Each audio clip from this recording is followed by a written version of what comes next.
مگر آنکھیں بھیگی ہوتی تھی. کھانا برائے نام کھاتی. ارد گرد سے بے نیاز صوفے کے کونے میں ٹیک لگائے خوف کو پیچھے دھکیلتی یہ لڑکی رحمت علی کے دل کو چھو گئی. رحمت علی کی آنکھوں میں دھند بھرنے لگی. تیز تیز پلکیں جھپکا کر آنسو کو گرنے سے روکا. باہر گاڑیوں کا شور تھا اور گاڑی کے اندر ایک چپ مسلسل تھی. ہاسٹل آ گیا تھا. پارکنگ میں گاڑی روک کر نیچے اترا اور پچھلا دروازہ کھول دیا. اور وہ جو عالم بے خبری میں روئے جا رہی تھی گھٹنوں پہ سر رکھ کے چونکی. ہاسٹل آ گیا ہے. ماہم حواس باختہ سی ہو گئی. زندگی کا ایک نیا سفر اور اس کی ذات کے اندر خوف اندیشے واہمے. آپ گھبرائے نہیں, میں آپ کے ساتھ ہوں. ماہم اس کی شکل دیکھنے لگی. کس رشتے, کس ناطے سے؟ کوئی تکلیف کوئی پریشانی ہو تو مجھ سے کہہ سکتی ہیں. ماہم نے دھیرے سے خود کو سنبھالا. رحمت علی نے بیگ ہاتھ میں پکڑ لیا. ماہم نیچے اتری اور ایک دم لڑکھڑا گئی. دروازہ پکڑ لیا. سنبھل کر. اس زندگی میں ہمارے قدموں کی ثابت قدمی ہی ہمیں مضبوط کرتی ہے. ہماری قوت فیصلہ ہمیں مضبوط تر کرتی ہے. وہ دھیرے سے چادر سنبھال کے آگے بڑھی. ڈرائیور اسے کاؤنٹر تک لایا. کاؤنٹر سے ماہم فیاض کی ضروری کاروائیاں مکمل ہوئی. کاؤنٹر سے ملحق اوپر جاتی سیڑھیاں, پھر ایک راہداری کا درمیانہ کمرہ. یہ کمرہ نمبر 16 تمہارا ہے ماہم فیاض. ایک کرخ سی آواز سے چونکایا. یہ ہاسٹل کی وارڈن تھی. ماہم اندر گئی. وارڈن بھی چلی گئی. رحمت علی نے بیگ سائڈ ٹیبل پہ رکھ دیا. قدرے صاف ستھرا کمرہ. ایک بیڈ, سائڈ الماری, ایک دیوار گر الماری, درمیانی دیوار پر گھڑی تھی. رحمت علی نے آگے بڑھ کے پردہ ہٹا کر کھڑکیاں کھول دیں. تیز ہوا کا جھونکا اندر آیا. کوئی تکلیف کوئی پریشانی کوئی مسئلہ ہو آپ مجھ سے کہہ سکتی ہیں. اپنا ہمدرد مونس, اپنا غم خوار جان کر. یہ میرا نمبر ہے. رحمت علی کی بھاری آواز ابھری. ابھی آپ ادھر ہی رہے, میں ادھر ادھر کے اسکولوں سے معلومات کر کے آپ کو بتاتا ہوں. 1-2 دن میں. ابھی اکیلے مت نکلنا. رحمت علی نے بڑے رسان بھرے انداز میں سمجھایا. ماہم اپنی گود میں رکھے ساکت ہاتھوں کو دیکھتی رہی. مسلسل گریا سے پلکوں پر سوزش تھی. وہ آنکھیں اٹھا کر نہ دیکھ سکی. رحمت علی نے اپنا نمبر اس کی ہتھیلی کے درمیان رکھ دیا. خدا حافظ. ماہم کی معصومیت, پاکیزگی, اکیلا پن اور ہاسٹل کا ماحول. وہ ابھی اپنے دکھ اپنے اکیلے پن میں مبتلا تھی. دنیا کے بے ثباتی کا اسے اندازہ نہ تھا. اور اب رحمت علی پارکنگ میں آ گیا. اسے ہر خطرے ہر خوف سے بچانا تھا. تو کمرے میں ماہم پاؤں سمیٹ کر اوپر کر کے دیوار سے لگ کر سمٹ گئی. اس کے ساتھ کیا ہوا؟ اس کا کوئی نہیں. اب وہ اکیلی تنہا کس جگہ پر ہے؟ آنکھیں بھیگی اور گریبان بھیگنے لگا. کھڑکی سے باہر ایک اور دنیا تھی. اندر ایک اور جس کے بارے میں وہ نہیں جانتی تھی اور اسے جاننا تھا. وہ بہت کمزور, کم ہمت اور خوف زدہ تھی. رات دھیرے دھیرے گزرتی رہی. تنہائی, اندھیرا اور رات اسے مسلسل ڈراتے رہے. صبح وارڈن نے آ کر دروازہ بچایا. وہ ہڑبڑا کر دروازے کی جانب بڑھی. کون؟ ماہم نے دھیرے سے دروازہ کھولا. اس کے ہاتھ میں ناشتہ تھا. 11 بج رہے ہیں, تم ناشتے کے لیے نیچے نہیں آئی؟ ماہم آگے سے ہٹ گئی. میرا نام نرگس ہے. اس ہاسٹل کے کچھ قواعد ہیں. چونکہ یہاں زیادہ تر نوکری کرنے والی عورتیں, لڑکیاں اور اسٹوڈنٹ رہتی ہیں, اس لیے سب کی ٹائمنگ فکس ہے. ناشتہ صبح 8 بجے تک, دوپہر کا کھانا 1 بجے سے 2 بجے تک, رات کا کھانا 9 بجے, شام کی چائے بھی ملتی ہے. جو پکتا ہے وہی کھانا ملتا ہے. کوئی فرمائشی پروگرام نہیں ہے. ہاں, خود جا کر کچھ پکانا چاہو تو پکا سکتی ہو. نرگس نے دوران گفتگو اس کا جائزہ لیتے ہوئے ٹائم ٹیبل بتایا. آج تو تمہیں دوپہر کا کھانا, شام کی چائے اور رات کا کھانا کمرے میں ہی مل جائے گا, مگر کل سے تم ڈائننگ روم نہیں آنا. تم کہاں سے آئی ہو؟ نرگس دروازے پہ رک کے مڑی. ماہم ہاتھ مسلنے لگی. کیوں آئی ہو یہاں؟ سر سے لے کر پاؤں تک دیکھا. کیسی عکابی, تیز ترار نگاہیں تھیں. خیر تو ہے نا؟ ماہم نے نگاہ چرا لی. خود ہی بولو گی بیوی, یہاں کوئی زیادہ عرصہ خاموش نہیں رہ سکتا. انجانا سا خوف ماہم کو اپنے ارد گرد آکاش بیل کی طرح پھیلتا محسوس ہوا. کھلے دریچے سے روشنی اندر آ رہی تھی. دھیرے سے دریچے کے کنارے سے لگ کر نیچے جھانکا. یہ ہاسٹل کا پچھلا حصہ تھا. شاید ناریل کھجور کے درخت تھے. سبز مخملی گھاس تھی. ایک جانب خشک پتوں کا ڈھیر. لمبی سے جھاڑو سے ایک عورت جھاڑو لگا رہی تھی اور کونے میں مالی پانی کا پائپ لیے دیوار کے ساتھ پودوں کو پانی دے رہا تھا. دوپہر کا کھانا 3 بجے کمرے میں ہی مل گیا اور وہ بستر پر دونوں پاؤں سمیٹے کیا کرے کیا نہ کرے کی پوزیشن میں تھی. یہ علاقہ جانے کون سا تھا. اسے تو بس اپنے گھر اور اسکول کا راستہ یاد تھا, یا وہ گھر یاد تھے جہاں ٹیوشن پڑھاتی تھی. یہ جگہ تو دیار غیر تھی. اور وہ میلے میں بھٹکی بچی۔ تبھی دروازہ بجا اور نرگس اندر آ گئی۔ تمہاری ملاقات ہے۔ میری؟ وہ چونکی۔ میرا کس کو خیال آیا، مامی، پھپھو یا ماموں؟ بے اختیار بستر سے اتری، سر اٹھایا اور ٹھٹک گئی۔ نرگس کے پیچھے رحمت علی کھڑا تھا، ہاتھ میں شوپر لیے۔ آپ؟ نرگس دونوں کو دیکھتی ہوئی پیچھے نکل گئی۔ آپ اکیلی پریشان ہوگی یہاں؟ گزر رہا تھا تو سوچا یہ کتابیں آپ کو دے دوں۔ کتابیں انسان کی بہترین ساتھی ہوتی ہیں۔ 1-2 دن میں آپ کی جاب کا بندوبست ہو جائے گا، پریشان مت ہو۔ کوئی پریشانی تو نہیں ہے؟ رحمت علی نے بغور اس کا جائزہ لیا۔ اس نے انکار میں سر ہلایا۔ کسی چیز کی ضرورت تو نہیں؟ ماہم نے نگاہ اٹھائی اور انکار میں سر ہلایا۔ اوکے، میں چلتا ہوں، 2-4 دن میں چکر لگاؤں گا۔ وہ یہ کہہ کے پلٹ گیا۔ ماہم خالی چوکھٹ کو دیکھتی رہی۔ وجود کا خالی پن ایک دم سے بڑھ گیا۔ کوریڈور سے گزرتا، سیڑھیاں اترتا رحمت علی اپنے اندر روشنی اور توانائی محسوس کر رہا تھا۔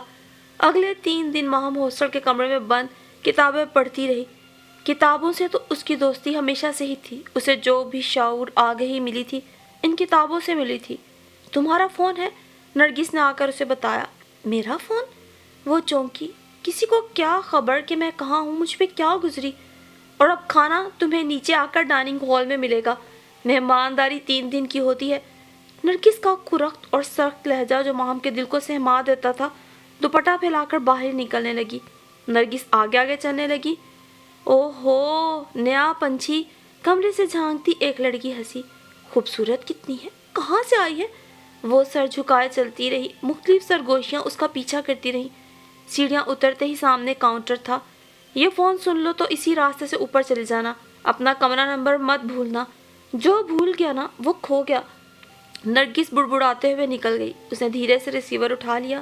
ہیلو ہیلو، میں بول رہا ہوں رحمت علی۔ ماہم نے گہرا سانس لیا۔ اسے اس کے علاوہ کون یاد رکھ سکتا تھا؟ سب اپنے تو اسے اس کے سامنے ہی چھوڑ کر گئے تھے۔ جی ماہم، میں نے آپ سے کہا تھا ہمیں اپنا خیال خود رکھنا ہوتا ہے جب ہمارا کوئی اپنا نہیں ہوتا۔ نرگس بتا رہی تھی کہ آپ اپنے کمرے سے باہر نہیں نکلتی۔ نرگس؟ کون نرگس؟ وہی جو آپ کو کھانا پہنچاتی ہے۔ دراصل میں کتابیں پڑھ رہی تھی، پھر نکل کے کیا کرتی؟ انسان کو تبدیلی آب و ہوا کی ہمیشہ ضرورت رہتی ہے۔ انسان وہی کچھ ہوتا ہے جو تمام دن سوچتا ہے۔ ہماری زندگی ہمارے خیالات سے بنتی ہے۔ اچھے خیالات سے اچھی فکر جنم لیتی ہے اور اچھی سوچ ہماری زندگی ہے۔ افسردگی دکھ ہمیں زندہ درگور کر دے گی اور ہمارے متعلق سوچے گا بھی نہیں کوئی۔ ماہم، وہ دھیرے سے اسے سمجھا رہا تھا، آپ کوئی اپنے گھر میں نہیں رہ رہی، ہاسٹل میں رہ رہی ہیں اور یہاں کئی 100 لڑکیاں رہتی ہیں۔ حالات کا جائزہ آپ کو خود لینا ہے۔ آپ زندگی کے نئے موڑ پر کھڑی ہیں۔ یہاں سے کئی راستے نکلتے ہیں، فیصلہ آپ پر ہے کس راستے کا انتخاب کرتی ہیں۔ ماہم دم بخود کھڑی تھی۔ زندگی اسے کیا سکھانے جا رہی تھی اور وہ کتنی بے خبری میں تھی۔ میں فون کرنا نہیں چاہتا تھا مگر نیچے ہال تک لانے کے لیے یہ ضروری تھا۔ تھینک یو، بے اختیار اس کے منہ سے نکلا۔ کوئی بات نہیں، اپنا خیال رکھنا سیکھ لیں، خدا حافظ۔ رحمت علی نے فون بند کر دیا۔ ماہم نے بھی دھیرے سے فون رکھ دیا۔ آپریٹر اسے بڑے غور سے دیکھ رہی تھی۔ تمہارا نام ماہم ہے؟ جی۔ ابھی آئی ہو نا تم؟ دھیرے سے وہ مڑ گئی۔ کہاں جائے؟ ڈائننگ ہال کہاں ہے؟ باہر جانے کا راستہ کون سا ہے؟ اسی ششو پنج میں تھی۔ سنو، بیگ سے آواز ابھری۔ پلٹ کر دیکھا۔ میرا نام لبنہ ہے، میں آپریٹر ہوں یہاں کی۔ یہ سامنے راہداری میں جاؤ گی تو آگے ڈائننگ ہال ہے، اس کے برابر میں لاؤنج ہے، وہاں ٹیلی ویژن بھی ہے، اور اگر خاموشی سے دیکھنا چاہو تو یہ والا بھی دیکھ سکتی ہو۔ سامنے کونے میں دیوار گیر ٹی وی سیٹ کی جانب اس نے اشارہ کیا۔ شکریہ کہہ کر ماہم آگے بڑھ گئی۔ دل دھک دھک ہو رہا تھا۔ سچا دوست وہ ہے جو اس وقت آپ کے پاس آ جائے جب ساری دنیا آپ کو چھوڑ چکی ہو۔ رحمت علی میرا کون ہے؟ دوست، ہیر رانجھا، ہمدرد، مونس غم خوار۔ آگے بڑھتے ہوئے سوچا اور ڈائننگ روم میں داخل ہو گئی۔ لنچ ٹائم نہیں تھا، ٹیبلز خالی تھیں، کچھ لڑکیاں بیٹھی باتیں کر رہی تھیں۔ ماسی ٹیبلیں صاف کر رہی تھی۔ ایک بچی اس کی جانب بھاگی۔ مس کیا چاہیے؟ وہ دھیرے سے کرسی پر بیٹھ گئی۔ ایک گلاس ٹھنڈا پانی۔ بچی پلٹ گئی۔ پنکھے چل رہے تھے، لڑکیاں اسے دیکھ کر پھر باتوں میں مشغول ہو گئی۔ آخری میز پر 2 لڑکیاں بیٹھی تھیں، ایک رو رہی تھی، دوسری چپ کروا رہی تھی۔ مس پانی؟ بچی کی آواز نے اسے چونکا دیا۔ کیا نام ہے تمہارا؟ گلاس تھام دیا۔ زینب، وہ میری اماں ہے، دور کونے میں کام کرتی عورت کی جانب بچی نے اشارہ کیا۔ وہ میری بہن ہے، پوچھا لگاتی لڑکی کی جانب اشارہ کیا۔ آپ نہیں آئی ہیں؟ ماہم نے پانی پیتے پیتے اسے دیکھا۔ کہاں سے؟ گلاس رکھ کے ماہم نے گہرا سانس لیا، دھیرے سے اس کا رخسار چھوا۔ جہاں سے تم آئی ہو۔ میرے ابا نے میرے چچا کو مار دیا تھا، اس کے دوست نے میرے ابا کو مار دیا، نام میری اماں پر آیا، اماں پر مقدمہ چلا، جھوٹا مقدمہ، 6 سال جیل کاٹ کر اماں کو ادھر بھیج دیا گیا۔ ہم جب سے ادھر ہی تھے، اماں بھی ادھر آ گئی، اب ہم تینوں ساتھ ہیں۔ اس نے 2 جملوں میں اپنی آمد کی اور زندگی کی ساری کہانی سنا دی۔ ماہم کا دل دکھ سے بھر گیا۔ آپ کا بھی کوئی نہیں ہے کیا؟ زینب نے معصومیت سے سوال کیا۔ اے زینب، چل ادھر، کبھی کام بھی کر لیا کر، اس کی اماں نے پکارا اور وہ ادھر بھاگ گئی۔ ماہم نے اقتدارانہ نگاہ ہال پر ڈالی اور اٹھ کر باہر آ گئی۔ زینب کی بے ساختگی نے دل دکھا دیا، اسے دکھ کی شدت کا اندازہ ہی نہ تھا۔ لاؤنج میں داخل ہوئی، ٹی وی پہ فلم چل رہی تھی، لڑکیاں عورتیں دیکھ رہی تھیں۔ اس کے گھر میں ٹی وی نہیں تھا، مگر وہ اس سے انجان بھی نہیں تھی۔ او ہو، نیا مہمان، کہاں سے آئی ہو؟ کیا نام ہے تمہارا؟ وہی مختلف آوازیں، چاقو چوبند چہرے، زومائنی آنکھیں۔ آؤ، کیا دیکھو گی؟ زومائنی انداز، یہاں سب کچھ ملے گا۔ ایک نے دوسری کو دیکھا۔ ہاں، پہلے اپنا نام تو بتاؤ۔